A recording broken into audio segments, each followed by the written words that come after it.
Bismillahirrahmanirrahim. Rabbi shrah li sadri wa yassir li amri wahlul 'uqdatam min lisani yafqahu qawli. Hamba-hamba Allah, assalamualaikum warahmatullahi wabarakatuh.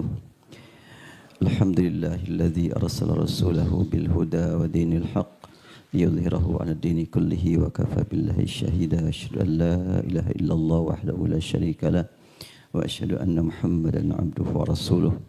Salawatullahi wa salamuhu alayka ya Rasulullah wa ala alika wa ashabika wa man tabi'aka minal mu'minin ila yaumiddin. Qala Allah Ta'ala fil Qur'anil Azim, a'udzu billahi minasy syaithanir rajim. Al-yawma akmaltu lakum dinakum wa atmamtu 'alaikum ni'mati wa raditu lakum al-Islam dinan. Maha suci Allah Subhanahu wa Ta'ala yang melimpahkan tambahan karunia kepada kita. Pertemuan seperti ini, pertemuan yang merupakan bukti kesayangan Allah kepada kita.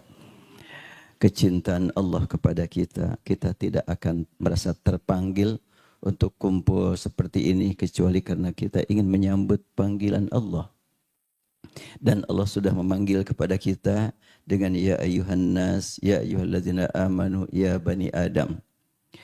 Nabi-nabi terdahulu kalau manggil umat dengan kalimat ya qaum. Wahai kaumku. Kenapa? Karena nabi-nabi terdahulu diutus untuk kaum tertentu. Sedangkan Nabi Muhammad diutus untuk seluruh umat manusia. Makanya panggilan beliau kepada kita, ya ayyuhallazina amanu. Semua orang yang beriman. Sejak zaman Rasul sampai sekarang. Ya ayyuhan nas. Bahkan yang sudah meninggal pun terpanggil. Ya bani Adam, semua keturunan Adam. Alhamdulillah Allah Subhanahu wa Ta'ala memilih kita semuanya menjadi orang yang beriman dan telah Allah sediakan bagi kita aturan agar kita dapat membuktikan keimanan dalam amal seharian yang disebut dengan al-Islam. Rukun Islam telah kita ketahui bersama, kita yakini bersama dari mulai syahadat, salat, saum, zakat dan haji. Haji terakhir karena haji merupakan kelengkapan empat-empatnya rukun ada dalam haji. Ditambah dengan rukun yang memang tidak terdapat dalam salat, tidak terdapat dalam zakat, tidak terdapat dalam saum. Yaitu memakai kain ihram. Ini adalah merupakan tambahan. Kalau kita perhatikan karakter rukun yang 5. Dari mulai yang paling ringan, syahadat. Itu paling ringan. Makanya tidak ada keringanan lagi untuk syahadat. Tidak ada qasar syahadat. Kalau salat ada qasarnya. Tidak ada qadha syahadat. Tidak ada mewakilkan. Karena paling ringan. Soalnya kalau tidak syahadat, sudah ditolak. Itu syahadat. Sehingga syahadat itu kalau sekarang kita kenal dengan nomor PIN atau password ya. Tanpa password kita tidak akan bisa membuka. Nah itulah syahadat. Kemudian salat. Salat ada waktu tertentu. Ada syarat-syarat tertentu yang dipenuhi. Oleh karena itu ada keringanan. Buat yang haid tidak salat. Buat yang di perjalanan ada keringanan untuk diqashar, untuk dijama'. Untuk salat ada perbedaan. Tetapi hakikat rukun salat nggak ada perbedaan antara orang miskin, orang kaya, orang sakit, orang sehat. Sama. Namun prakteknya ada perbedaan. Dari salat ke zakat. Zakat tentu tidak akan bisa dipaksa akan sama. Orang yang mendapat amal dengan orang yang mendapat amar dari Allah cuma jutaan dengan ratusan ribu, nggak bisa disamakan. Tetapi zakat itu sangat diperlukan sesuai dengan namanya. Zakat itu suci, bersih. Ingin bersih, ingin suci, hendaklah sering-sering mengeluarkan harta atas dasar kejujuran di hadapan Allah, sedekah namanya. Praktiknya disalurkan infak namanya. Sasaran untuk mencapai kesucian zakat namanya. Infakkan hartamu dengan sedekah demi meraih zakat. Zakati dirimu dengan sedekah, caranya infakkan. Jujurlah kamu, yaitu sedekahlah kamu dengan menyalurkan harta, yaitu infak agar meraih zakat. Al-Quran menggunakan zakat, sedekah, infak sangat erat hubungannya. Ditemukan dalam surat At-Taubah ayat 60, kewajiban zakat, demikian para ulama menegaskan kewajiban zakat disalurkan kepada 8 kelompok. Tidak disebut zakat kok, sedekah di situ. Innamas shadaqatu lil fuqara. Di dalam surat Al-Baqarah ayat 267 kita temukan ya ayyuhalladzina amanu anfiqu min thayyibati ma kasabtum. Wahai orang yang beriman, panggilan kepada yang beriman. Infakkan dari hasil kerjamu sebagai pegawai negeri, sebagai pengusaha, sebagai tenaga profesional, maka sabtum wa mimma akhrajna lakum minal ardi, dan hasil pertanianmu. Ketika disebut hasil pertanian disebut zakat. Ketika bukan hasil pertanian, oh bukan zakat, infak. Bingungnya mana zakat, mana infak, mana sedekah. Al-Quran tidak memisahkan. Terkadang kalimat zakat menggunakan kata sedekah. Innamas shadaqatu lil fuqara. Terkadang kalimat sedekah menyalurkan kejujuran dengan kalimat zakat. Qad aflaha man tazakka. Tazakka itu mensucikan diri. Dengan infak, dengan sholat, dengan saum, dengan ibadah haji, itu tazakka. Jadi dalam bahasa Quran, sedekah meliputi zakat dan infak. Infak meliputi sedekah dan zakat. Zakat meliputi infak, sedekah, dan bahkan sholat, bahkan Al-Quran. Bahkan ibadah-ibadah yang lainnya. Nah, tentang zakat yang disebut dengan zakat wajib tidak bisa disamakan. Orang yang sangat miskin dan punya iman ingin berzakat bagaimanapun. Saya pernah menyaksikan seorang imam masjid pas hari raya Idul Fitri subuh-subuh menangis terseduh-seduh. Ketika ditanya kenapa gak bisa mengeluarkan zakat fitrah, nangis dia. Karena untuk makan hari ini juga belum punya. Ya Allah, nangis. Artinya, semiskin-miskinnya orang beriman pasti ingin zakat. Tentu zakatnya akan berbeda. Zakat pengusaha, zakat petani, zakat buruh, zakat hanya tidak jelas penghasilannya, berbeda. Artinya, kalau syahadah sama, sholat ada keringanan, tapi kalau zakat ada perbedaan. Saum waktunya dipastikan. Dan tentu bisa dilaksanakan kalau sehat. Bila sakit bisa ditangguhkan. Atau sedang di perjalanan bisa ditangguhkan. Tapi tetap wajib saum. Tidak mampu saum bagaimana? Bisa diwakilkan.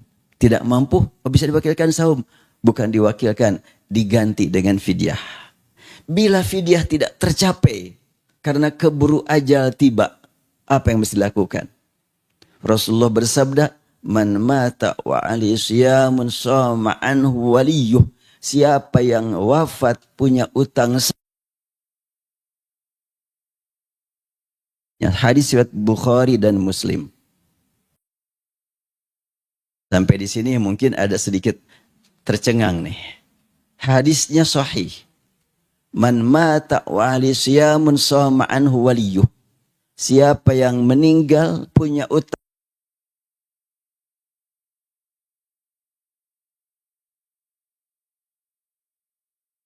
Saya diskusi dengan beberapa ustadz senior. Ini hadis ini tangan dengan Al-Quran. Wa allaisa illa ma sa'a. Tidak ada nilai bagi manusia kecuali hasil usaha dia sendiri. Kita lanjutkan nanti. Karena belum sasaran utama kita membahas haji. Cuma saya rukun Islam itu beda-beda. Yang paling ringan tidak ada keringanan lagi.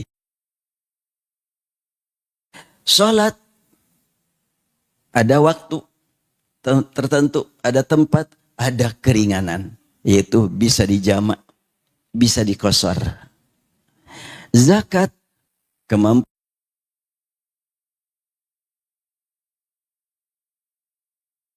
Waktunya dipastikan hanya bulan Ramadan. Bisa tercapai bulan Ramadan, bisa enggak. Bila tidak tercapai pada bulan Ramadan, bisa diqadha. Haji bagaimana? Haji hanya 1 kali wajibnya seumur hidup. Sekarang kita saksikan praktek ibadat haji. Antrian begitu panjang. Ini rata-rata sudah antrian berapa tahunan ini. Ya Allah. Makanya semakin meningkat, semakin berat. Dan Allah Maha Adil, Allah Maha Penyayang. Perintah yang paling berat, keringanannya banyak. Perintah yang ringan gak ada keringanan lagi. Perintah yang paling ringan baca syahadat gak ada keringanan lagi. Salat ada perintah dan ada ketetapan. Makanya ada keringanan. Zakat tidak dipaksakan dan tidak mungkin bisa dilaksanakan. Orang yang penghasilannya 1 M dengan 1 juta yang gak bisa dipaksakan sama. Nah untuk haji bagaimana? Bukan cuma karena harta tidak cukup. Harta cukup, 1 RT kaya semuanya. Sudah daftar, tapi belum juga nyampe-nyampe kepada waktu haji. Gimana nih? Apakah dikurangi aja rukun Islamnya? Termasuk zakat. Apakah orang miskin dikurangi rukun Islamnya? Jangan pakai rukun Islam, rukun zakat. Pun dari ulama yang menyatakan rukun Islam berbeda antara orang kaya dan orang miskin. Sama rukun Islamnya 5.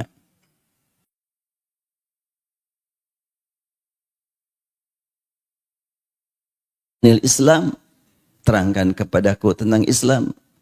Rasul menegaskan antasyhadu alla ilaha illallah wa anna muhammadan selanjutnya sampai 5. Sehingga dinyatakan oleh para ulama itu rukun Islam. Dan Rasul menegaskan bunyal Islam ala khamsin. Tegaknya berdirinya Islam atas 5 pilar. Untuk semua pihak, yang kaya, yang miskin, yang usianya pendek, yang mungkin sudah daftar, sudah cukup dananya, tapi tidak sempat dikerjakan. Karena memang haji bukan setiap hari. Kalau sholat setiap hari, saum kapanpun bisa kita laksanakan, ada fardu, ada sunnah. Infak, sedekah, kapanpun untuk waktu bisa kita laksanakan. Nih, sekarang dari segi alokasi waktu dan tempat. Zakat kapan, syahadat kapan saja, di mana saja. Salat tentu tidak kapan saja, ada waktu yang sudah ditentukan, tapi dimanapun dapat kita kerjakan. Zakat juga demikian, tapi tentu ada batasan kemampuan. Saum waktunya dipastikan, tempatnya tidak. Di mana saja, tapi waktunya saum wajib hanya bulan Ramadan. Tidak bisa laksanakan bulan Ramadan, maka diqadha. Untuk haji, tempatnya pasti, waktunya pasti. Tidak bisa kita haji di Bandung. Tetap aja harus di sana. Oleh karena itu, keringanan dari praktik ibadat haji lebih banyak. Karena tidak semua orang mampu melaksanakannya, bukan tidak mau. Kadang orang berkata, orang macan dipanggil, siapa bilang belum dipanggil? Panggilan Allah ditujukan kepada semua manusia. Wa'adzim fin nasi bil haji ya'tuka rijala. Sampaikan panggilan untuk haji kepada seluruh umat manusia. Nabi Ibrahim ketika mendapatkan perintah untuk memanggil manusia agar melaksanakan ibadat haji, Nabi Ibrahim mengeluh kepada Allah, ya Allah, gimana suara aku bisa kedengar oleh mereka? Karena wa'adzim finnas, sampaikan kepada manusia. Allah tegaskan, tugas kamu cuma menyampaikan, urusan yang akan sampai kepada telinga mereka ataukah tidak, aku yang ngatur. Allah yang ngatur. Dan alhamdulillah panggilan Nabi Ibrahim nyampe kepada kita. Atas karunia Allah. Wa'adzim finnasi bil haji. Jadi kalau ada orang yang berkata, aku belum dapat panggilan haji. Bukan belum dapat panggilan, belum menyambut panggilan. Jangan bilang gitu dong. Aku udah menyambut tapi belum dapat panggilan. Enggak, aku sudah dapat panggilan tapi belum menyambut. Kenapa belum menyambut? Mungkin belum ada dananya. Dan belum nyambut itu mungkin ada sengaja, gak usah lah, nanti aja. Nah itu belum nyambut. Tapi kalau sudah nyambut, saya harus berjuang. Saya sudah nyimpan 25 juta di bank. Itu sudah mulai menyambut itu. Apakah akan tercapai yang ngatur? Usia kita tidak tahu. Saya pemainnya sekarang ya sudah diuruslah oleh kasih haji. Insya Allah rencana awal saya akan mengganti yang tidak jadi. Tapi kata pihak kasih nggak bisa. Karena kemarin baru berangkat. Jadi kalau saya harus berangkat, saya bukan dengan mengganti yang tidak jadi. Tapi saya harus dengan porsi khusus. Yaitu porsi pembimbing yang bersertifikat dengan mendaftarkan 135 orang. Jadi saya begitu. Saya mendaftarkan jamaah 134 orang dengan porsi khusus. Sebagai orang yang telah mendapatkan sertifikat sebagai pembimbing. Yang biayanya full. Tidak ada subsidi buat saya mangga. Biayanya full, ya tahun lalu juga begitu. Ya sebagaimana sudah pernah saya sampaikan. Biayanya full 96 juta, tambah dengan ke organisasi sampai 116 juta. Ongkosnya 116 juta. Tapi ya insya Allah, Allah yalah yang menyediakan dana itu. Nah, saya ulangi. Jadi haji, ada yang daftar sudah sekian lama, pas waktunya ada gangguan. Entah kondisi kesehatan, entah kondisi ekonomi, entah kondisi pandemi, udah macam-macam. Maka karena itu, untuk haji keringanan dari Allah beda dengan untuk yang lain. Bukan dikosor, tetapi diwakilkan. Mewakilkan haji. Itu gimana? Nah, sudah saya bagikan materinya ya. Nah, baik, munculkan pertanyaan. Ya kalau kita menghajikan orang lain, pahalanya buat siapa? Belum apa-apa sudah bicara pahala. Perhatikan perintah dulu sebelum bicara pahala. Biar Allah aja yang ngatur urusan pahala. Ya, mungkin di antara pembaca ada yang pernah mendengar. Ini sebetulnya yang saya bagikan ke Bapak dan Ibu dari buku ini. Sudah saya tulis, sudah tersebar bukunya. Ya judulnya adalah 100 Solusi Fikih Kontroversi. Ini saya tulis buku ini saat sedang di Mekah pada tahun 2022. Saya nulis buku ini. Dalam buku ini adalah berbagai masalah yang muncul dari jamaah. Jadi tidak seperti orang lain nulis, buka sekian banyak, muncul ide. Enggak. Saya bahkan setiap kali ceramah, sok ada masalah naon, yuk udah saya catat, dibahas gitu. Gitu aja. Nah, semula saya mau tadabbur surat Al-Kautsar dengan mengangkat perbedaan masalah sholat. Tapi kalau sudah di Masjidil Haram, perbedaan tersebut tenggelam. Gak ada lagi. Pas sholat di Masjidil Haram, ada yang nanya enggak makmum? Ya imamnya satu ikhwah enggak dengan kita? Enggak ada itu. Hah? Ini imamnya ini Aswaja apa Wahabi apa Salafi? Enggak ada itu. Udah semuanya ikut imam, enggak ada yang bertanya. Apalagi kalau pemainnya pas imamnya enak, udah tenggelamlah dalam bacaan Al-Quran. Hilang itu yang diekspos, yang dibesar-besarkan perbedaan di sana. Membuktikan sholat pemersatu umat. Jadi kalau ada keberhasilan memecah belah umat dengan melaksanakan sholat, itu cuma tingkat lokal. Tingkat internasional pasti gagal. Karena Allah sudah menciptakan, sudah menyediakan Ka'bah, tempat pertemuan. Wa idh ja'alnal baita mathabatan linnasi wa amna. Wattakhidhu min maqami Ibrahim musalla. Ingat ketika kami jadikan Baitullah sebagai pertemuan umat manusia. Dan engkau wahai Ibrahim kami jadikan sebagai imam. Nah, pelanjut Nabi Ibrahim, para nabi, para rasul, para sahabat sampai saat ini. Baik, saya langsung lanjutkan bacaan. Mungkin di antara pembaca ada yang pernah mendengar atau membaca tulisan yang mengatakan tidak semua hadis yang ada dalam kitab Sahih Bukhari dan Muslim dapat diamalkan. Karena walaupun sanadnya pasti sahih, tapi matannya boleh jadi ada yang dhaif. Atau antara lain hadis tentang ibadat haji atas nama orang lain yang sering disebut badal haji. Hadis ini termasuk bertentangan dengan Al-Quran. Saya punya bukunya yang mengatakan begini nih. Penulisnya seorang ulama di Indonesia. Rahimahullah, beliau sudah wafat. Semoga Allah limpahkan rahmat kepada beliau. Dan saya pernah ketemu dengan beliau. Pertanyaannya, kalau sanad hadis itu sahih, jalur hadis itu jelas, membuktikan ini sabda Rasul, ya dapat dipastikan dari Rasul, apakah mungkin ada ungkapan Rasul yang bertentangan dengan firman Allah? Bukankah hadis Nabi itu adalah tafsir yang pasti benar untuk Al-Quran? Dibimbing ungkapan Rasul, sikap Rasul dibimbing oleh wahyu. Tidak mungkin bertentangan dengan Al-Quran. Kalau sudah dibuktikan hadis ini sahih. Kecuali kalau hadis itu tidak sahih. Nah sekarang yang menjadi masalah, riwayat Bukhari, riwayat Muslim sudah disepakati oleh semua ahli sunnah wal jamaah di seluruh dunia. Itu sahih. Namanya saja Sahih Bukhari, Sahih Muslim. Kita lanjutkan. Jika ditemukan ada yang bertentangan, apakah mungkin ada matan hadis bertentangan dengan Al-Quran? Matan itu isi ya. Isi hadis mungkin bertentangan dengan Al-Quran. Atau fiqhul hadis atau pemahaman terhadap Quran bertentangan pemahamannya terhadap hadis.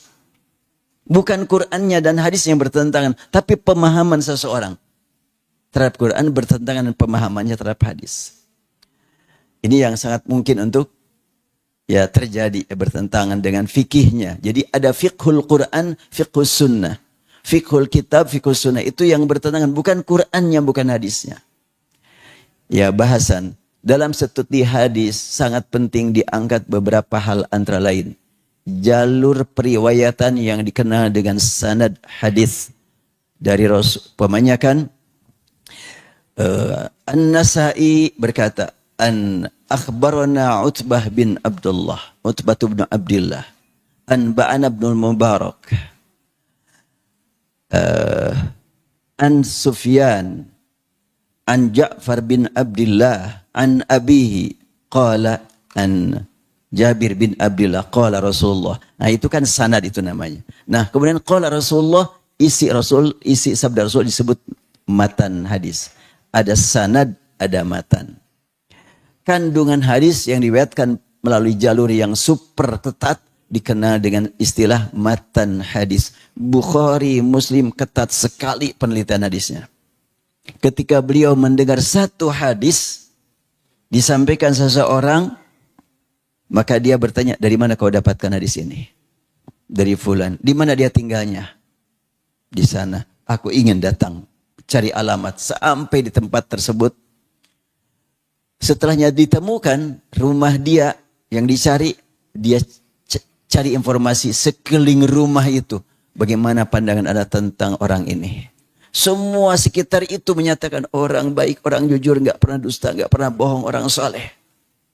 Udah, dia ditemui lagi sampai di situ. Saya bawa dapat hadis ini dari fulan, katanya dari engkau, betulkah? Ya, dari aku. Engkau terima dari siapa? Disebutkan. Dari mana? Dicari lagi.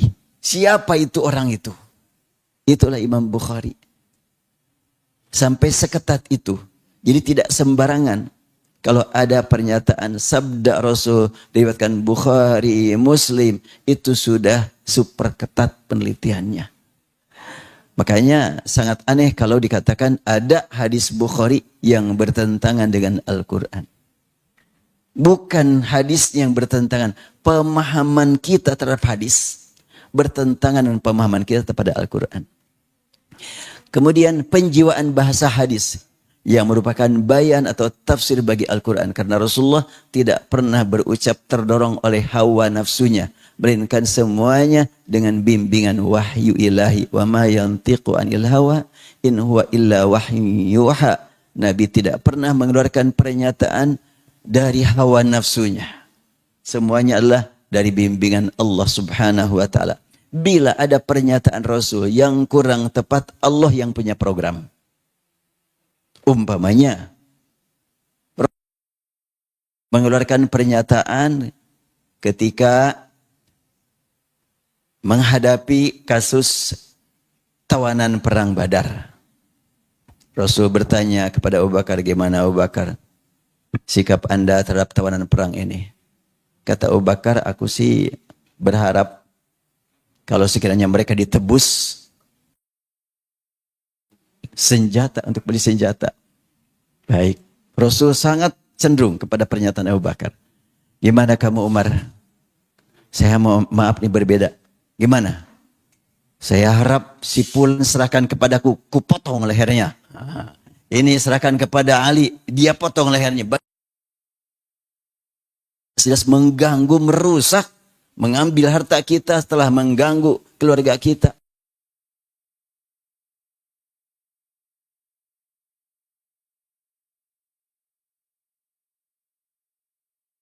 Subhanahu wa ta'ala menurunkan ayat, maka nalin nabi ayyakuna lahu asra hatta yuskhina fil ard turiduna aradad dunya wallahu yuridul akhirah. Wahai Nabi, ingat, gak pantas seorang Nabi memelihara tawanan perang untuk mendapatkan imbalan harta. Berat itu Rasulullah mendapat ayat itu. Nangis terus-terusan. Datang Abu Bakar. Apa yang membuat kau nangis wahai Rasulullah? Iya, kita akan cenderung untuk kita biarkan saja tawanan perang biar ditebus. Ternyata ini ayat turun seperti ini. Oh, Abu Bakar nangisnya lebih daripada Rasulullah. Gara-gara aku nih. Rasulullah seperti itu. Datang Umar bin Khattab melihat Abu Bakar dan Rasul menangis. Kaget. Ada apa nih? Dua hamba pilihan Allah pada menangis. Bertanya Umar, ma yubkikuma? Apa yang membuat kalian menangis? Gak langsung dijawab. Wahai Rasulullah, apa yang membuat kalian menangis dengan Abu Bakar? Sekiranya kalian menangis gara-gara kesalahan aku. Tanya, aku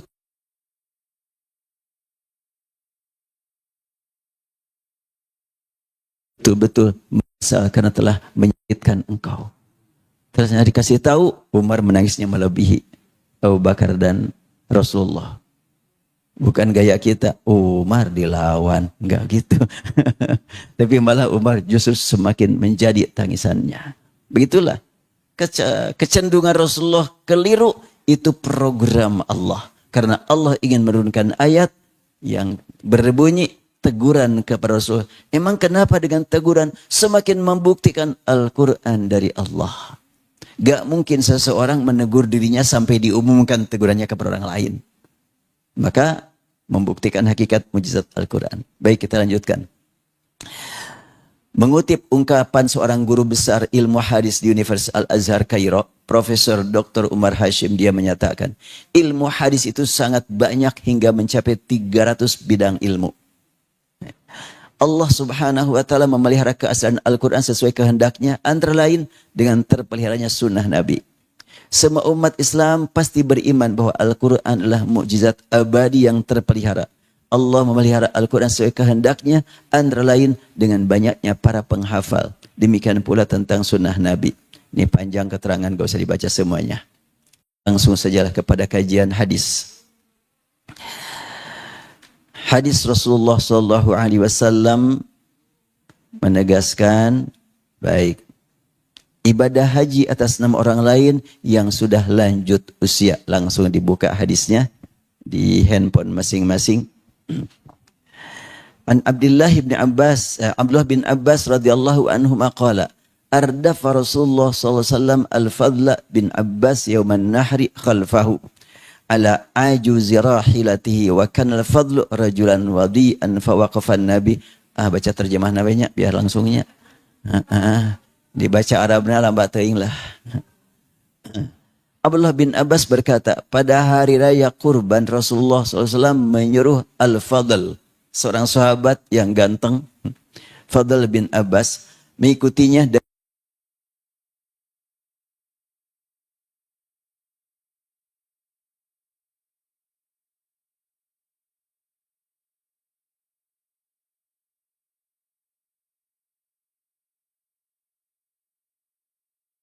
datanglah seorang wanita cantik dari Khutham untuk memohon fatwa kepada Rasulullah. Ada Fadl, ada wanita yang dari Khutham.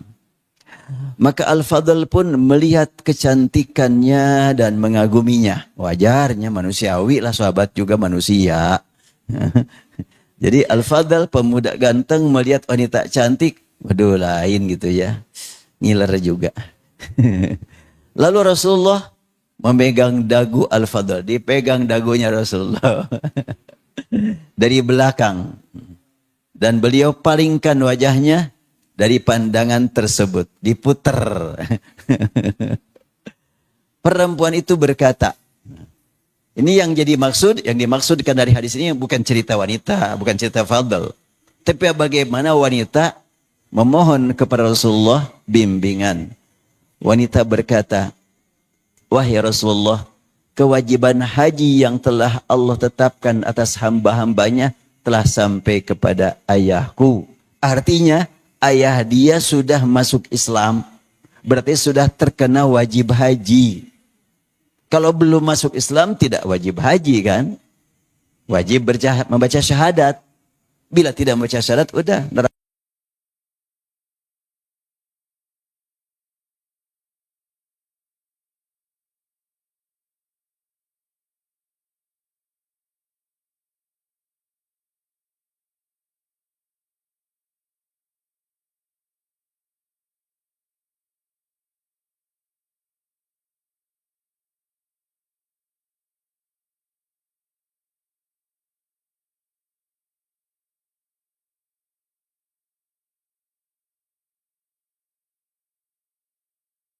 Si perempuan tadi, kewajiban haji telah sampai kepada ayahku. Tapi bagaimana? Dia adalah orang tua yang tidak mampu duduk di atas kendaraan. Belum ada ambulan. Dulu mengandalkan kuda dan unta. Kalau sekarang ada ambulan, kuda sekarang juga bisa dipakai orang sakit. Karena kuda sekarang ada AC-nya. Iya, bahkan ada kijang sekarang jadi kendaraan. Kalau dulu kan enggak ya. Si ibu-ibu yang mandi bengong, kuda ada AC-nya. Iya. Kata si perempuan, apakah boleh aku berhaji atas nama dia? Nah ini. Beliau bersabda, ya. Rasul bersabda, na'am. Jadi ungkapan si wanita, fahal yaqdi anhu an ahujja anhu.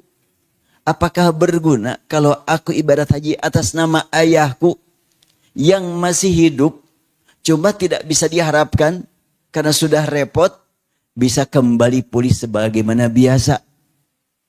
Bolehkah aku haji atas nama dia? Ya Allah. Beda haji dengan sholat. Sholat bisa dilaksanakan sambil sakit. Haji kan enggak. Saum bisa dilaksanakan sebetulnya tinggal waktu. Tidak sempat bulan Ramadan, bulan yang lain. Haji waktunya cuma hari Arafat cuma sehari. Gak bisa diesokan. Oleh karena itu bila tidak bisa dilaksanakan haji karena sakit, sakitnya berat.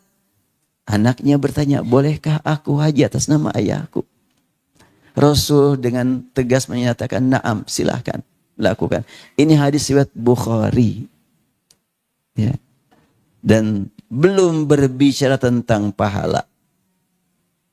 Yang sering dikonfrontir ya, hadis ini dengan Al-Quran karena dihubungkan dengan pahala. Hadis ini tidak bicara pahala. Tapi bicara kewajiban. Rukun Islam. Apabila saya punya utang 1 juta dibayarin sama salah seorang ibu, yang dapat pahala siapa? Ibu kan yang dapat pahala. Cuma saya terbebas dari utang. Ini yang pokok utama. Ibadat haji rukun atas setiap orang yang sudah bersyahadat. Bila tidak sempat melaksanakan ibadat haji dan dilaksanakan oleh anaknya, anaknya dapat pahala ibadah dari awal sampai akhir. Dan orang tua tidak punya utang haji. Ini intinya ya. Ketika langsung dibahas tentang masalah pahala, enggak ada dalam Islam pindah-pindah pahala. Hadis tidak bicara pahala. Kecuali kalau hadis menyebut pahala langsung. Hadis tidak menyebut, kita gak usah maksa-maksakan dibicara pahala kalau hadis tidak bicara pahala. Kita lanjutkan hadis lain. Ini hadis riwayat Muslim.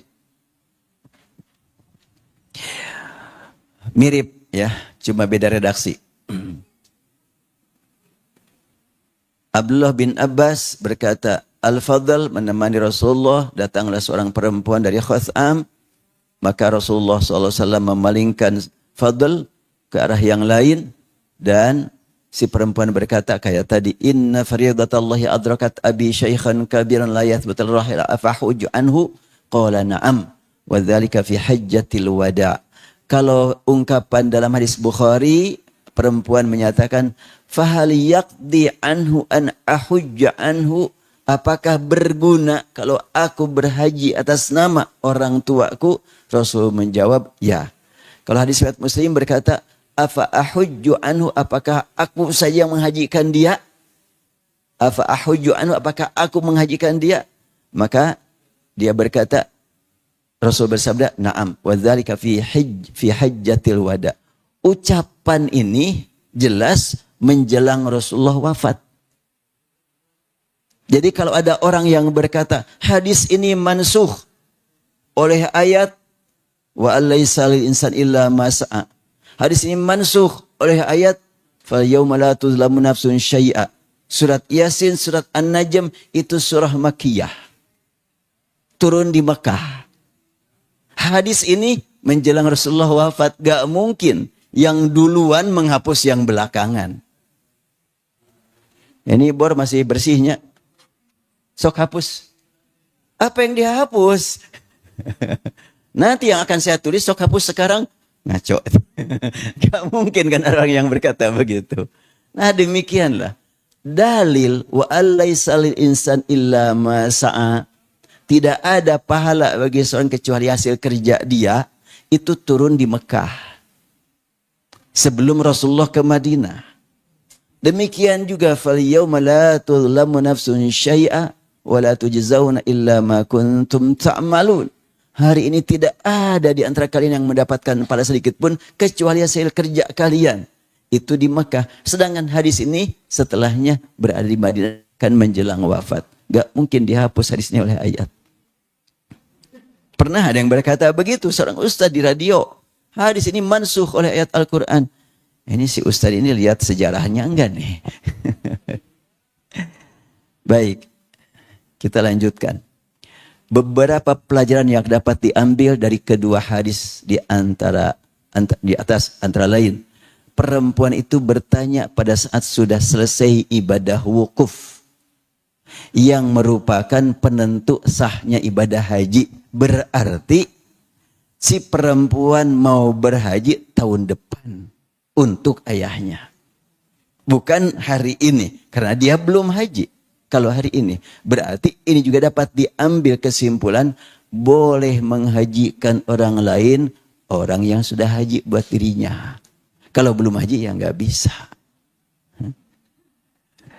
Sekalian waktunya. Haji buat saya, haji buat orang tua ya nggak bisa.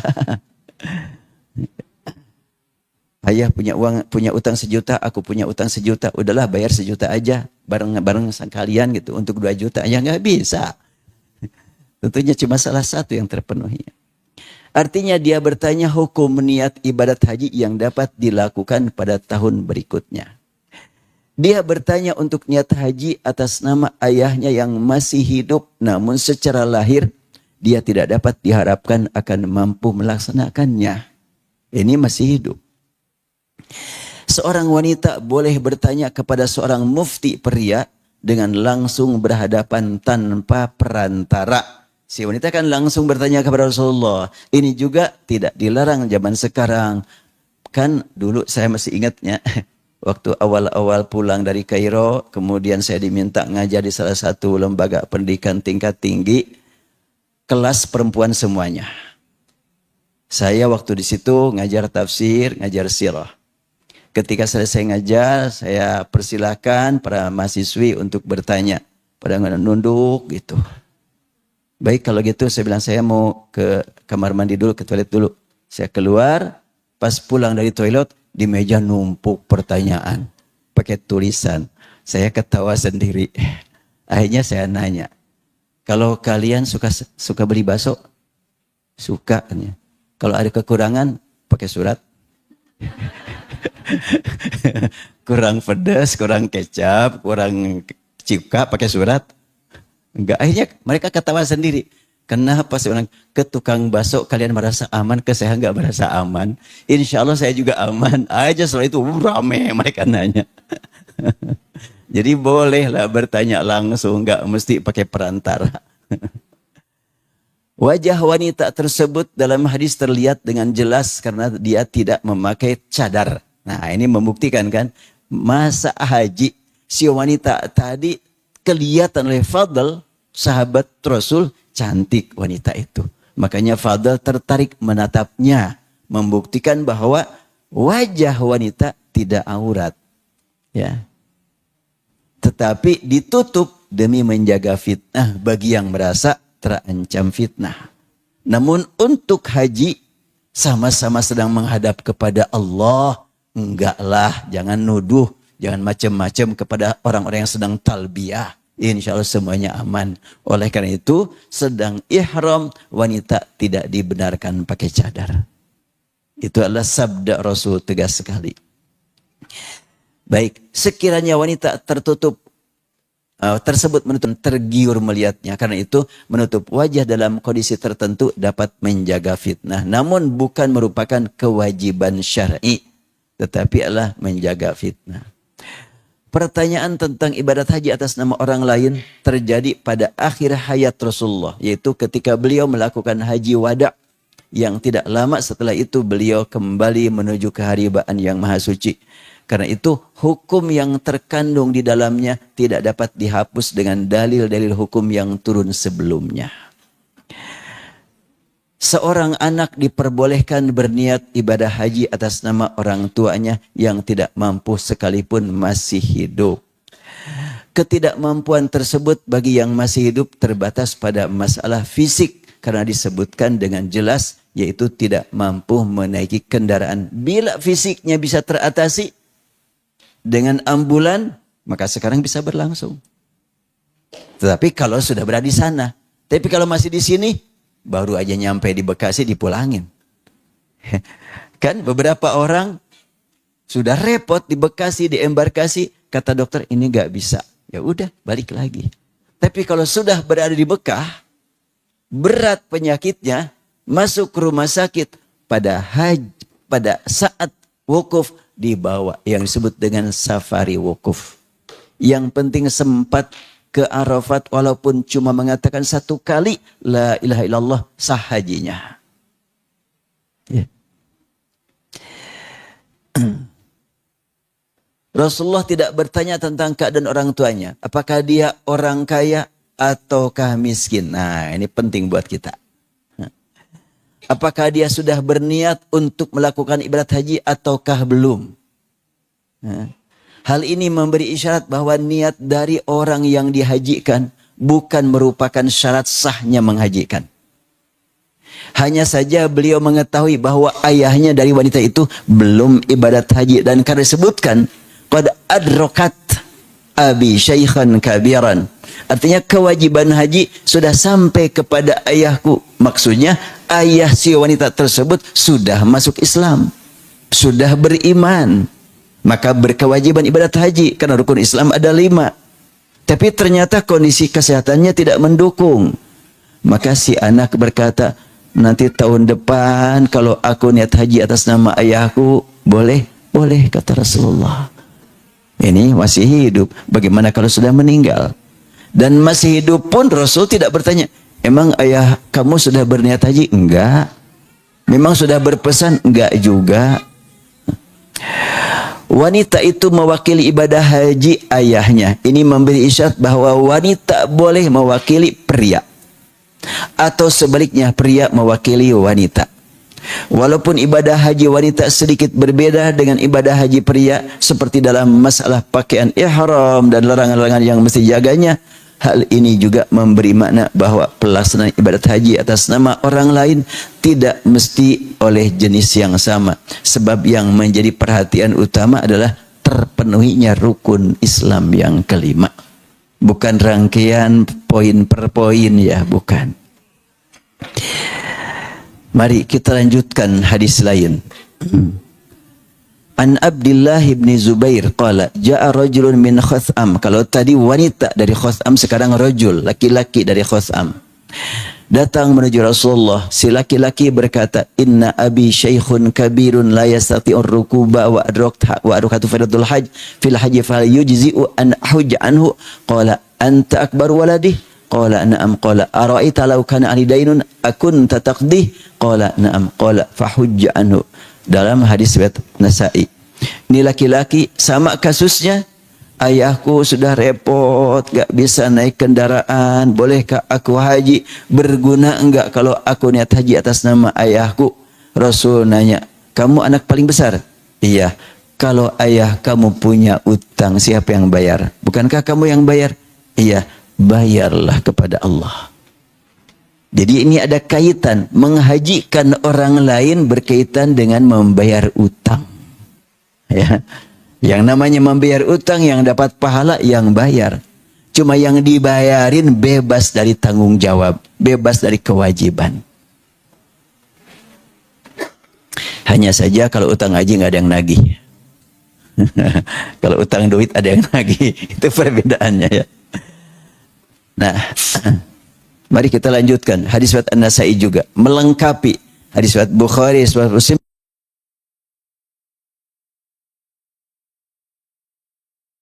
Nabi, seorang laki-laki nanya kepada Nabi, "In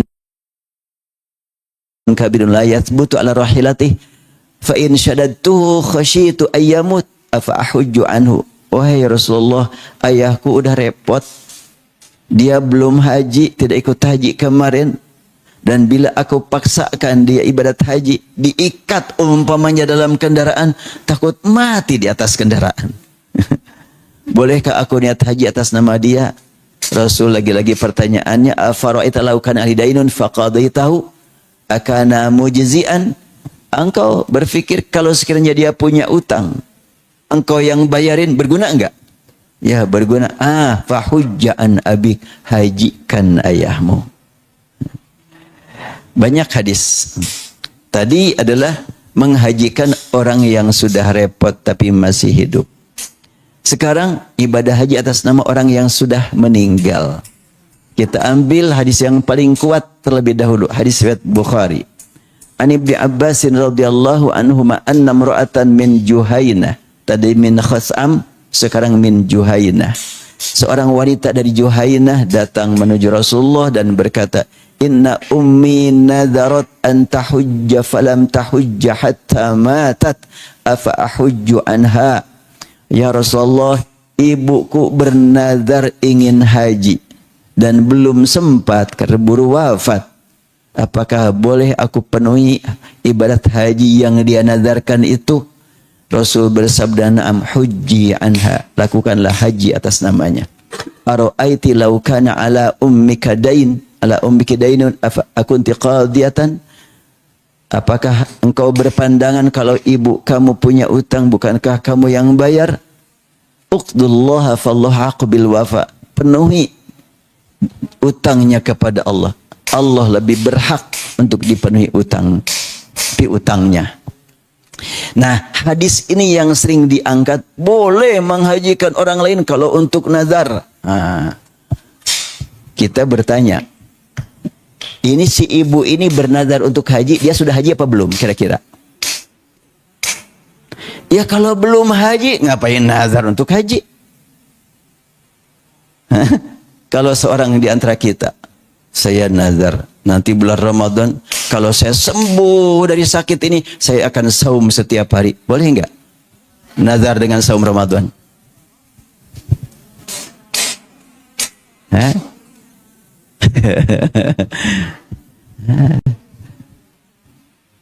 Kalau dia nazar emang enggak saum gitu? Mau nazar mau nggak nazar, saum sudah kewajiban. Maka tidak dapat dipahami nazar dengan yang wajib. Nazar itu dengan yang sunnah jadi wajib.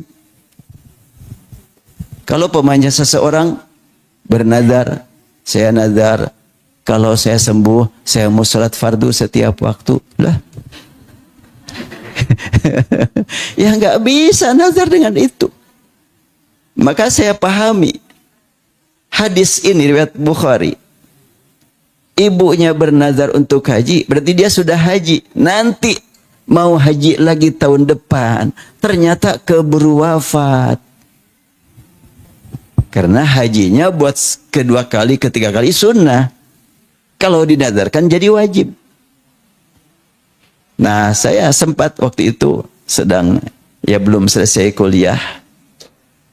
Ada dosen hadis, guru besar tentang hadis, dia menyatakan, ya katanya haji, dihajikan orang lain boleh, kalau yang dihajikannya sudah bernazar. Saya langsung, Prof, emang boleh? Saya bilang, bernazar dengan yang sudah diwajibkan Allah. Tercengang juga beliau ketika saya tanya begitu. Sampai lama saya diskusi dengan beliau, teman-teman semuanya pada bengong.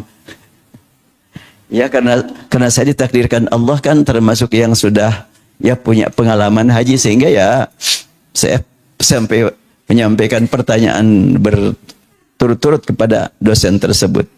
Akhirnya dosen ini berkata begini, saya harap katanya ini segera selesai biar lebih bermanfaat ilmunya. Akhirnya begitu dosennya, luar biasa beliau, sangat saya cintai lah beliau itu, sampai berkata begitu. Bahkan sewaktu sidang juga, saya sidang tertutup, beliau yang menguji dan beliau sampaikan kepada para penguji saya usul nih katanya. Karena saya waktu itu disertasinya kan pakai bahasa Arab tentang tafsir, tentang hukum ya. Jadi untuk orang yang jurusan hukum disertasi pakai bahasa Arab, saya orang pertama. Maka penguji tadi berkata, saya usulkan nih kepada para penguji agar mahasiswa ini dikasih cum laude katanya. Dalam hati saya yang penting selesailah. Gak usah cum laude lah, khawatir kalau pemanya nanti merasa bangga lagi ya. Khawatir juga. Yang penting mah selesai. Ya baik, saya lanjutkan. Jadi hadis ini tidak memberi makna bahwa kalau orang bernazar untuk haji keburu wafat baru boleh dihajikan, kecuali kalau dia sudah haji sebelumnya. Kalau belum haji, ya rukun yang ditetapkan Allah masa lebih kuat daripada nazar. Ketetapan wajib haji ini ketetapan dari Allah, tidak bisa dilaksanakan oleh yang lain. Sementara ketetapan dari diri sendiri boleh. Ini ya, agak kurang seimbang nih cara keputusan seperti itu. Kan kalau orang bernazar berarti tidak wajib jadi wajib oleh dia sendiri. Haji itu diwajibkan oleh Allah. Kalau nazar keburu wafat tidak sempat dilaksanakan, boleh dilaksanakan sama yang lain, ya apalagi kewajiban dari Allah. Kan gitu kalau pakai logika. Kita mendahulukan iman bukan logika. Al-iman menyatakan Rasul sudah bersabda, silahkan. Mau yang disebut dengan nazar ataupun tidak nazar, Rasul menyatakan hujjah anhu, laksanakan haji. Baik, kita lanjutkan. Ini uraiannya silakan dibaca karena sudah saya bagikan ya. Kebaca enggak di WhatsApp masing-masing? Ya alhamdulillah. Kalau mau besar silakan ditampilkan di layar monitor masing-masing. Kemudian hadis berikutnya.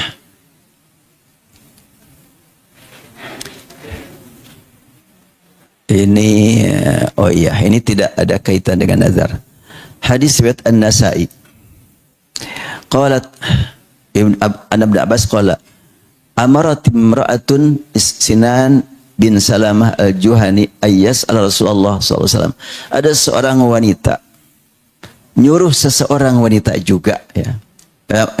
Nyuruh Sinan laki-laki.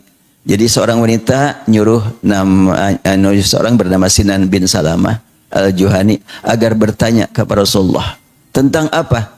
anna ummaha matat wa lam tahujja afa yujzi'u an ummiha an tahujja anha. Wahai Sanan, tanyakan kepada Rasul, ibuku kan sudah meninggal, boleh enggak aku hajikan dia nanti karena dia belum sempat haji? Maka jawabannya, ya baik.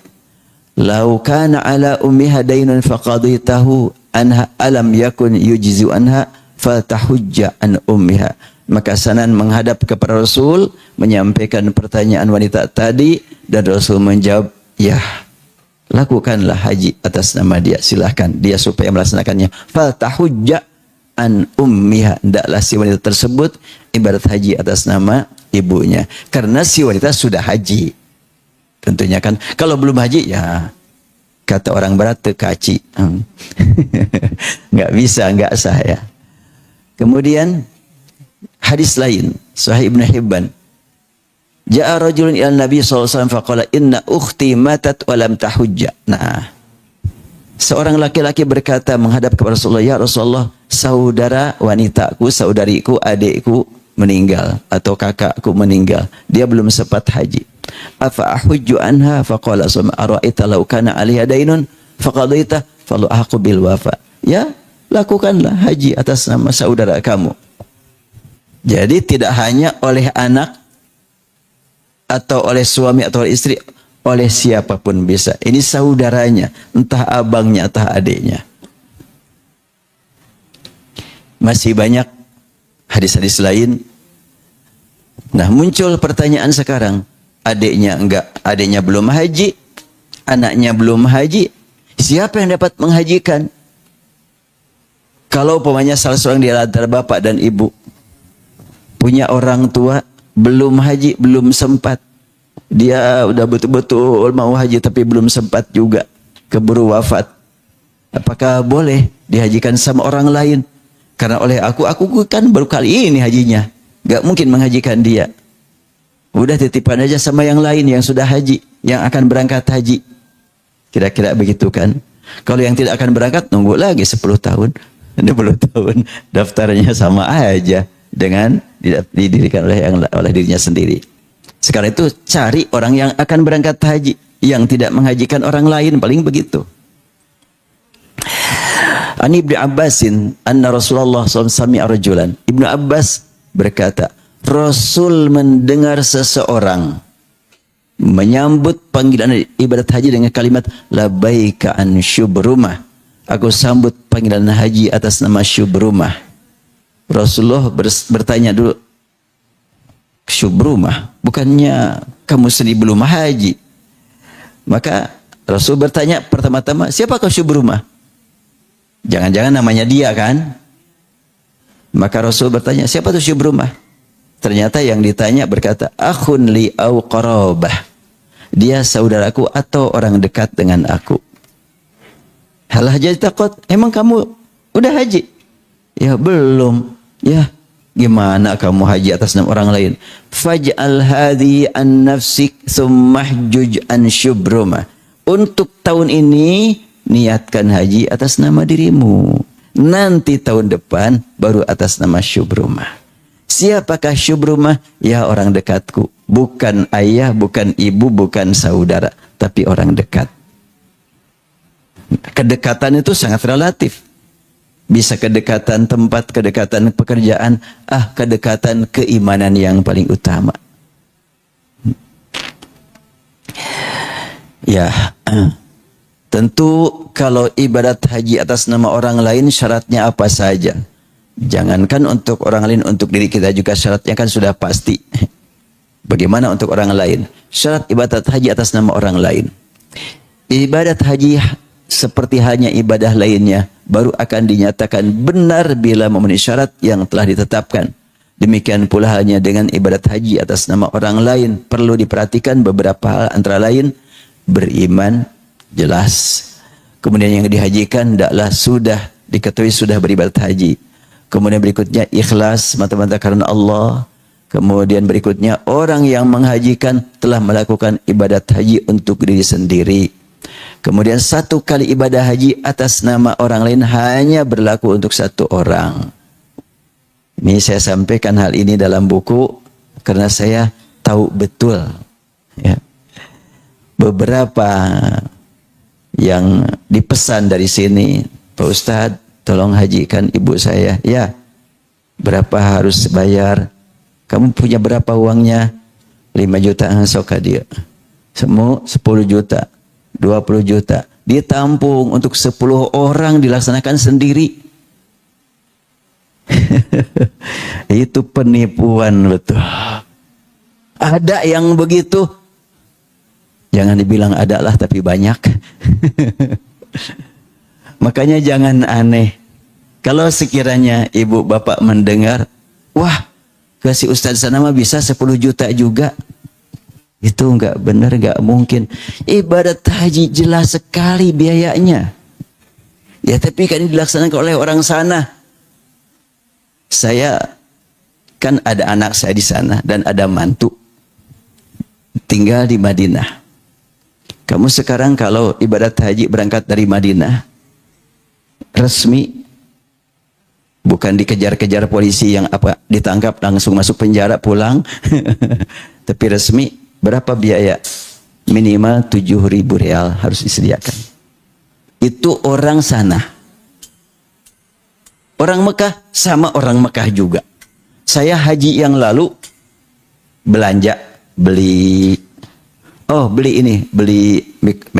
mikrofon. Buat apa? Ya saya mau ke Arafah nih, saya bilang sekarang butuh buat komunikasi dengan jamaah. Mau haji ya? Iya. Kamu udah haji belum? Mahal katanya. Ini orang Mekah tinggal. Saya belum mampu. 7.000 real. Kalau 7.000 kali 4.500.000 berapa? 30 jutaan ya. Itu untuk orang sana. Yang mungkin dia bisa melaksanakan haji ifrad tanpa hadiyu. Karena orang sana. Kalau orang yang lain, orang dari Madinah punya berangkat bulan Dzulqa'dah, tentu umroh dulu, ya pasti haji tamattu. Itu sebetulnya. Makanya kalau ada orang yang berkata seperti itu ya susah dipahami. Cuma kalau untuk buruk sangka gak punya bukti, udah doain aja dah. Boleh jadi ada seorang ustadz kan begitu. Oh iya, saya kok nggak menghajikan siapa-siapa. Kalau memang Anda pesan buat saya niatkan haji atas orang tua Anda, ya baiklah. Anda punya uang berapa? 10 juta. Berarti 80 juta dari saya, kan gitu. Iya kan? Saya pun begitu waktu tahun yang lalu. Kan ada jamaah. Pak Ustadz kan udah Ustadz menghajikan orang lain? Belum. Boleh enggak menghajikan ibu saya? Ya, siap insyaallah. Berapa? Ya, haji udah pemerintah yang menentukan, saya bilang. Bukan saya. Sudah jelas. Akhirnya si ibu, tapi saya punya uangnya segini. Baik. Berarti saya bilang sisanya dari saya. Ya gitu kan. Karena kan tidak bisa ditawar. Potong deh. Ini karena menghajikan orang lain harga pesawat, potong deh. Ya enggak. Tetap aja sama. Mau menghajikan orang lain atau haji untuk sendiri, biaya seperti itu. Jadi seperti ya demikianlah. Harus betul-betul dipahami. Manakala keluarga, saya emang enggak mau dibantu-bantu, harus full dari saya, itu lebih hebat lagi. Berarti kecintaan dia kepada orang tuanya luar biasa. Saya beberapa kali begitu. Ada juga waktu tahun berapa ya, sebelum pandemi ya jemaah umroh, dia berkata, Ustaz, katanya saya mohon Ustaz menghajikan ibu saya. Ya siap, insyaallah. Berapa harganya? Lihat aja di media, saya bilang. Dia lihat kan di media yang Jawa Barat sekian, Jawa Timur sekian, Aceh sekian. Ya langsung, baik katanya, kalau gitu minta nomor rekening. Ya udah, masuk sepenuhnya dari dia. Berangkat, sehingga maklis tidak ngongkosin lagi. Udah saya diongkosin sama dia. Ya gitu aja sebetulnya. Jadi ya beribadat haji tergantung bagaimana kesanggupan kita, sejauh mana. Makanya man istata'a ilaihi sabila, untuk sekarang sangat beragam makna man istata'a ilaihi sabila. Sangat beragam. Baik, saya lanjutkan. Menguasai ilmu manasik. Nah, ini yang sangat penting juga. Jadi di samping keikhlasannya terlihat, ke akhlaknya baik, dia ngerti enggak? Kan boleh jadi orangnya ini adalah sangat bagus, akhlaknya baik, dia kerja umpamanya di Mekah, dia mau haji dan dia sudah haji.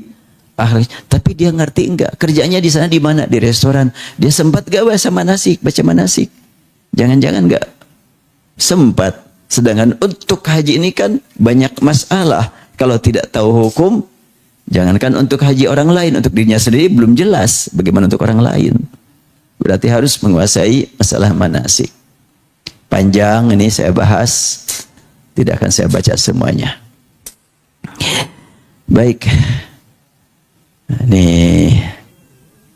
baru setengah materi ya. Baru halaman 14 nih di laptopnya nih. Semuanya 27 halaman.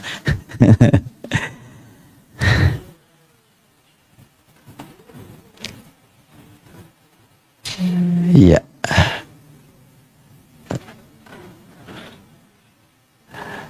Mungkin itu aja dulu, cukuplah materinya. Barangkali ada yang mau ditanyakan biar lebih jelas. Mangga. Jazakumullah khairan.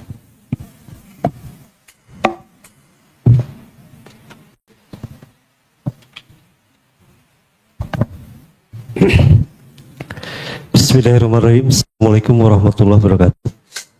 Hatur nuhun Pak Ustaz. Ini mengenai kajian hadis dan berhubungan dengan ayat Al-Quran. Baik dari segi matan maupun kalau hadis itu juga sanadnya. Yang pertama mengenai jawaban Rasul. Ada orang yang mau menghajikan orang tuanya, baik yang masih hidup maupun yang sudah meninggal. Rasul menjawab, bisa gitu. Kalau saya lihat bisanya itu ya udah apa adanya. Mau sudah berhaji, mau belum. Jadi bisa aja. Jadi lihat dari pokok jawabannya. Jadi tidak menanyakan Rasul, apakah kamu sudah berhaji atau belum gitu. Kan tidak ada pertanyaan berikutnya. Itu yang pertama. Yang kedua, mengenai menghajikan orang tua. Dalam ayat itu istitoah gitu. Baik dalam biaya, baik dalam fisik gitu. Kalau misalkan tidak istitoah, walaupun dia sudah ingin berhaji, berarti tidak ada kewajiban. Begitu. Terima kasih. Assalamualaikum warahmatullahi wabarakatuh. Waalaikumsalam warahmatullahi wabarakatuh. Tadi ketika Rasul mendengar Syubrumah mengatakan labbaik Allahumma hajjan an Syubrumah, aku berniat haji atas nama Syubrumah. Rasul bersabda, kamu udah haji belum? Belum. Sekarang untuk diri kamu sendiri, nanti buat Syubrumah. Ini maknanya bahwa menghajikan orang lain harus orang yang sudah haji. Itu yang saya pahami begitu. Kemudian masalah makna istita'ah sangat relatif ya. Istita'ah zaman Rasul, istita'ah zaman sekarang. Sekarang untuk mencapai istita'ah, harta sudah cukup, badannya juga sehat, tapi pernah diingatkan, kamu mau haji sekarang, aduh saya tanggung nih, sekarang sedang mau sidang nih, tahun depan aja. Sudah ada panggilan untuk berangkat, tapi ternyata dia tangguhkan. Ada juga yang lain, saya masih nunggu tahun 2040. Harta cukup, dia pengusaha besar, istitoah, badannya sehat, kemudian dia belum sempat ibadah haji juga. Atau ada orang yang, ini zaman dulu, kalau zaman sekarang karena berkaitan dengan porsi atau dengan daftar tunggu. Zaman dulu banyak orang yang sewaktu usia 20 tahun usahanya maju, tapi dia belum sempat haji. Diingatkan nanti waktu usia 25. Pas waktu mencapai usia 25 masih hidup dan sehat, bangkrut usahanya. Berarti dia pernah punya istitoah tapi tidak dilaksanakan. Itu utang bagaimanapun kan ya.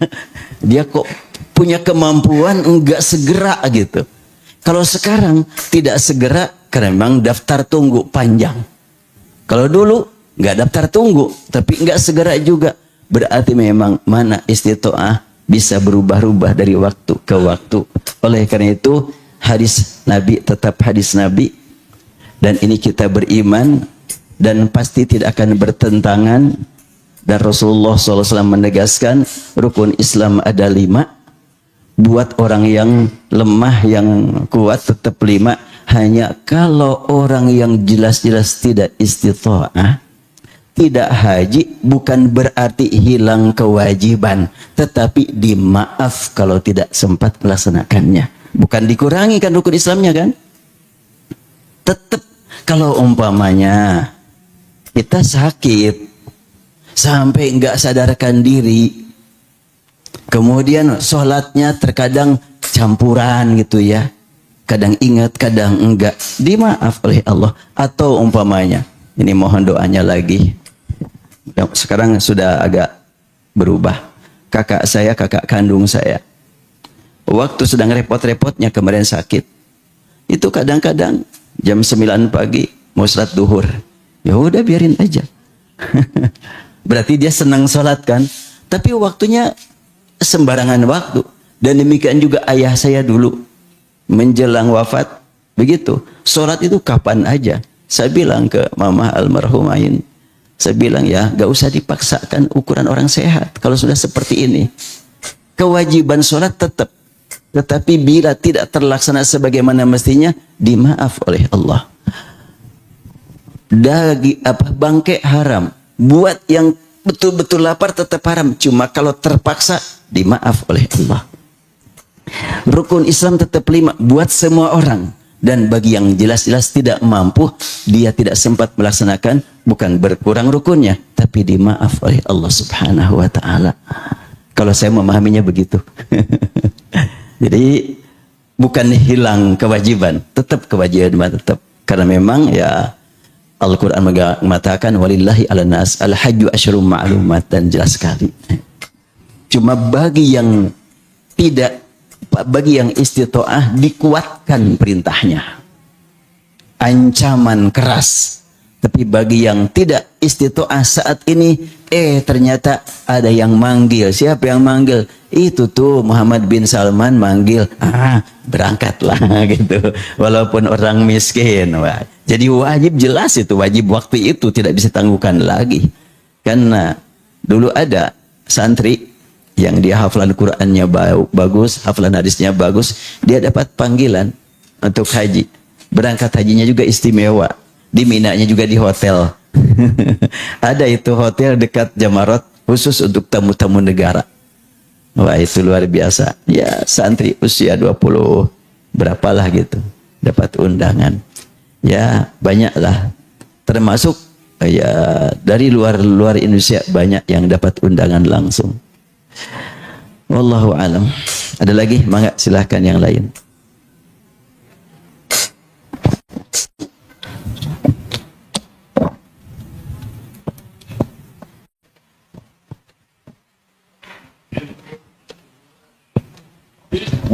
Assalamualaikum warahmatullahi wabarakatuh, Pak Ustadz. Sebenarnya saya akan menanyakan tadi tentang penjelasan Bapak yang terakhir. Belajar di zaman sekolah dulu, SD atau SMP, kita tahu rukun iman itu kan 5. Kemudian haji yang kelima bagi yang mampu, yang barusan Bapak terangkan. Kemudian dalam pemikiran saya atau mindset saya,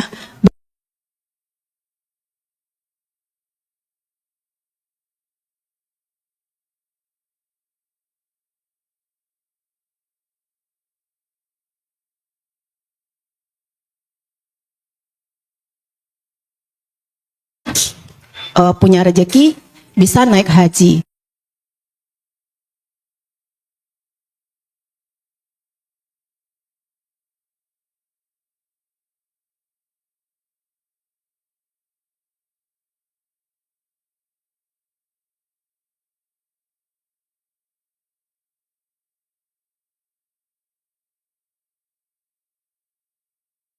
apakah hutang si ayah ini tetap ada atau si ibu itu tetap ada padahal anaknya mampu? Ya. Terima kasih Pak. Ya, yang namanya mampu tentunya dan anaknya soleh pasti akan berjuang untuk membayar utang orang tua, bukan cuma haji, utang duit juga kan begitu ya. Bahkan ketika Rasulullah menyaksikan seseorang yang wafat, Rasul suka bertanya siapa yang punya utang terhadap orang ini kan.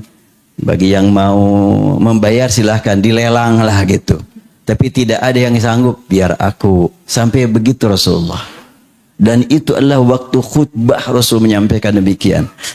Kalimat inna syarrul umuri muhdatsatuha wa kullu bid'atin dhalalah, langsung lanjutan hadis itu apa? Lanjutan hadis menyatakan ana aula bil mu'minin min nafsi. Aku lebih utama perhatianku kepada mukminin ketimbang perhatian mereka buat diri mereka sendiri. Oleh karena itu, siapa yang meninggalkan utang, sampaikan kepadaku. Siapa yang meninggalkan harta, bagikan kepada ahli waris. Sampai Rasulullah bersabda begitu. Ya artinya Rasulullah betul-betul perhatian kepada utang. Nah, untuk utang seperti utang ibadah. Untuk haji tidak sampai karena satu kali haji untuk satu orang. Tapi untuk kurban, nah ini lihat nanti dalam buku ini dibahas, belum dikirimkan. Untuk kurban saya bahas di sini. Rasul setiap kali menyembelih domba untuk kurban, beliau suka bersabda, "Hadza anni wa amman lam yudhhi min ummati." Ini aku sembelih kurban atas nama diriku dan atas nama umatku yang belum berkurban. Satu ekor domba biasa Rasul niatkan bukan hanya untuk satu orang. Tapi di kita mah belum biasanya gitunya. Umpamanya Pak RT, rakyatku ini ada berapa? 50 kakak. Pak RT punya uang banyak, satu ekor sapi. Pasti potong. Ini aku potong seekor sapi ini buat aku dan semua wargaku yang belum sempat berkurban, yang belum mampu berkurban atas nama wargaku. Itu sunnah Rasul yang kayak gitu tuh. Tapi nggak biasa dilaksanakan di kita. Kenapa kok Rasulullah sampai berkurban atas nama umatnya? Karena nilai kurban, kedudukan kurban sangat luar biasa. Beliau bersabda, "Ma'amila adamiyun amalan yauman nahri ahabba ilallah min ihraqid dam." Tidak ada amal yang paling Allah cintai yang dilakukan pada hari kurban melebihi memotong hewan kurban. Itu amal yang paling utama, yang paling Allah cintai. Kasihan umatku yang belum mampu, sudah tidak akan ditagih nanti di akhirat karena Rasulullah sudah berkurban atas nama mereka. Selama mereka memang beriman akan perintah fasholli lirabbika wanhar. Nah ini saya bahas dalam buku ini, perintah berkurban dalam surat Al-Kautsar, satu ayat dengan perintah sholat. Fasholli lirabbika wanhar. Tapi kadang-kadang kurban cuma setahun sekali, sunat. Walaupun dia sholatnya rajin setiap waktu. Kan aneh ya. Mestinya orang yang rajin sholat setiap waktu pasti penuh perhatian kepada kurban.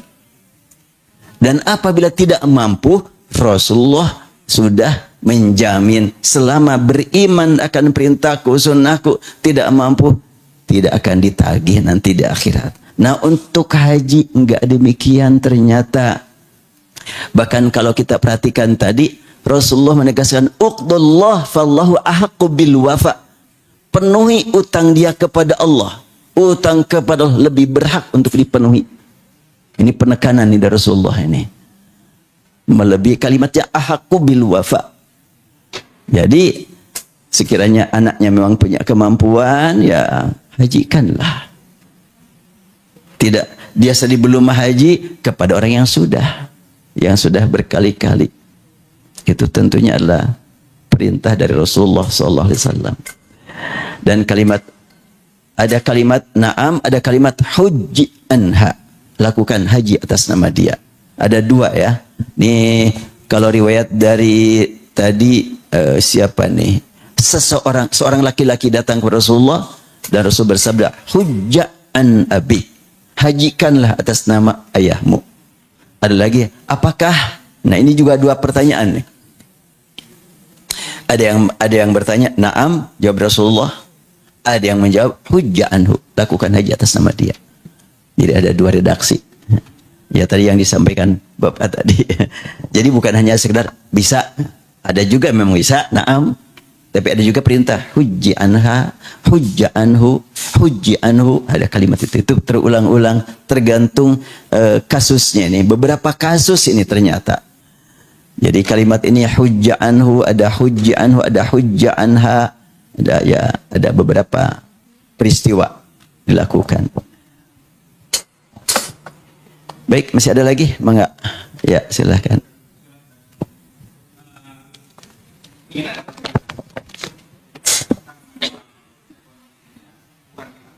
Ada satu kasus Ya. ada calon jemaah haji sakit. Nah, dia harus wukuf di Arafah dan itu dibawa semuanya ke Ya, safari wukuf. ya di Arafah. Nah, tapi ketika kita membadalkan dan yang bersangkutan tidak ada gitu kan, memang udah tiada. Tapi di situ sah hajinya karena udah dibadalkan. Nah, kondisi seperti itu seperti gimana? Nah, yang kedua, ada seseorang dia mampu gitu, cuma disuruh daftar haji itu, kunwe, dah saya mah udah umroh di bulan Ramadan, kan pahalanya sebenarnya haji. Nah, masih Pak? Iya, penting ini.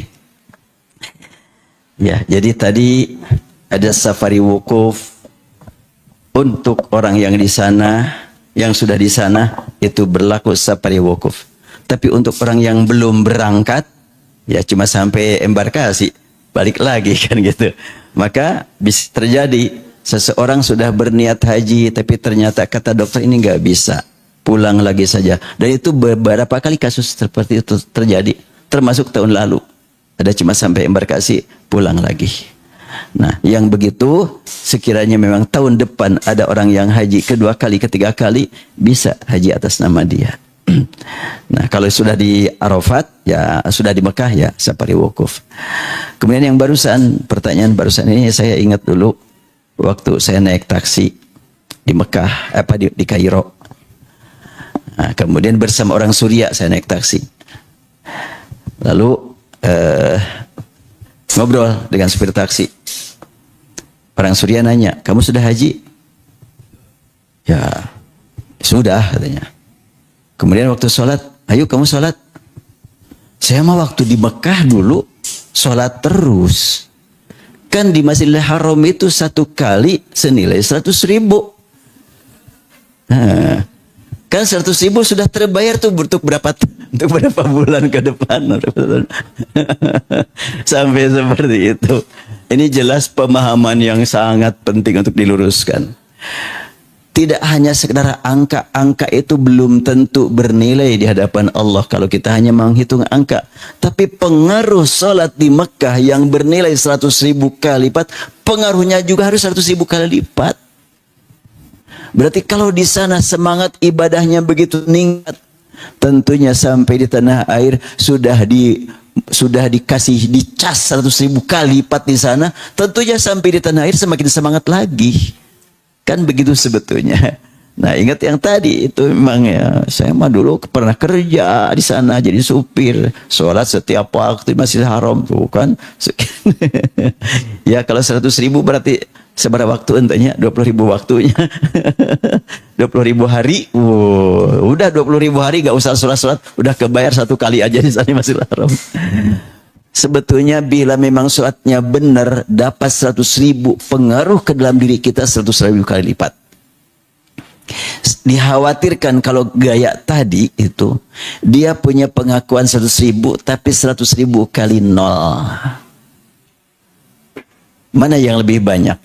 1 kali 1 dengan 100.000 kali nol. Iya. Ya, di Bandung sholat 5 waktu, ya 5 kali 1, 5. Di Mekah 100.000 kali seminggu, 35 kali 100.000. Ini ternyata 35 kali 100.000 berarti 35 juta kali 0. Udah ujung-ujungnya 0 semuanya ini. Berarti tidak ada pengaruhnya itu salat dia di sana berkali-kali itu. Nah, nampaknya ini yang harus kita khawatirkan. Jangan hanya sekedar ilmu manasik, tapi penjiwaan, kekhusyuan ibadah. Dulu pernah ada seorang aktivis Maqdis. Waktu itu Maqdis belum punya KBIH, belum waktu itu. Tapi saya sudah mengadakan kegiatan di rumah. Belum muncul nama Maqdis. Maka dia ibadat haji, pemuda nih. Dengan bimbingan ya satu pembimbing dari KBIH tertentu. Pas pulang, dia menyampaikan keluhan. Ya Ustaz, katanya saya itu wallahu alam ibadah saya diterima apa enggak. Mudah-mudahan dengan pengakuan seperti itu dipaksa setiap waktu harus jamak qashar, jamak qashar, jamak qashar. Pada saya itu ingin setiap waktu salat di Masjidil Haram, tapi pembimbing menghalangi. Kita mau musafir, di jamak, di qashar, jamak qashar. Itu gimana Ustaz, katanya? Iya, saya bilang, itu ibadah hanya berlandaskan pengetahuan. Tidak sampai diresapi mana ibadahnya. Sebetulnya kan jamak dan qashar itu rukhsah, dispensasi. Yang namanya dispensasi bukan perubahan hukum. Ya.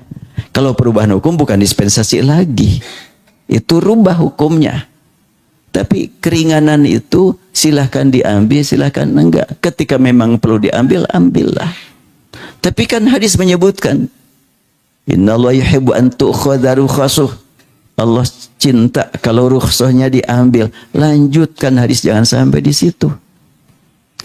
Yuhibbu an tu'khadha rukhsah kama yuhibbu an tu'khadha azaimu.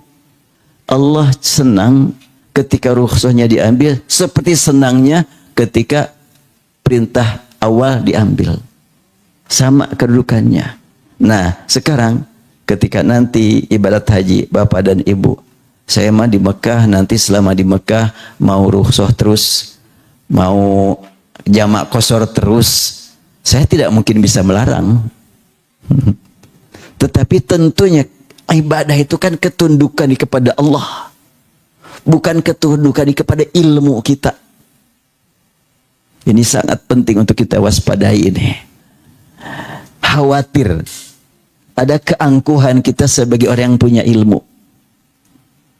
Dan saat ini mencari ilmu memang begitu gampang. Tapi mengamalkan ilmu lebih susah dari dulu. Barokahnya ilmu yang susah saat ini. Kadang-kadang dengan ilmu seseorang begitu mudah memvonis orang lain salah. Masih mendingan kalau cuma sampai salah, titik. Tapi langsung neraka. Waduh. Sangat cukup kaget. Iya gitu. Apakah ini benar hadis Rasulullah? Betulkah Rasul bersabda demikian? Setelahnya ditelusuri. Dari 9 kitab hadis, ini saya uraikan sekarang, kemarin belum. Dari 9 kitab hadis yang dikatakan kutubut tis'ah, pegangan semua, mulai Muwatta' Malik, Musnad Ahmad bin Hanbal,